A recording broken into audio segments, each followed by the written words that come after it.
Lumapit at nakipagkamay si Pangulong Bongbong Marcos kay Chinese President Xi Jinping sa pagtatapos ng Asia-Pacific Economic Cooperation o APEC Summit sa South Korea.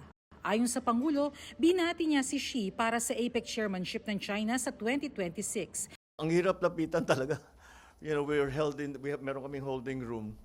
But every time he comes in, he's surrounded by his security. So, ayoko namang mamilit, baka suntukin pa ako ng security guard niya. When we came to the end, sabi ko, nakakahiya ito. Hindi pa ako bumabati. Hindi ba? Baka kung anong sabihin, baka naman ma-offend. Sabi ko, so, pinilit ko makapunta sa kanya. And I said, yeah, congratulations on your assumption of the chair for the following APEC. And I hope to do good work together with you. That's it.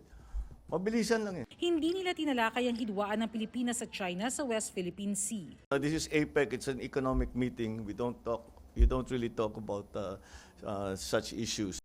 Habang nagaganap ang APEC Summit, napagkasunduan ng Pilipinas at Amerika sa ASEAN Defense Ministers Meeting sa Kuala Lumpur, Malaysia, ang pagbuo ng Task Force Philippines kung saan bubuo ng bagong sistema para sa patuloy na interoperability at kahandaan ng dalawang bansa at pigilan ng paglala ng tensyon sa South China Sea. I hope it will lower the tensions in West Philippine Sea. It will certainly not heighten them because it's not something new. Bago ang APEC Summit, lumahok sa multilateral naval exercise sa ating exclusive economic zone ng mga barko ng Pilipinas, Amerika, Australia at New Zealand. 5 warship ng China naman ang namataang nagmamasid. Kinumpirma ng Chinese military na nagpatrolya sila sa misyong tinawag nilang seryosong banta sa kapayapaan at kapanatagan sa rehiyon. Bukod sa gusot sa seguridad, may bangayan din sa kalakalan ang Amerika at China.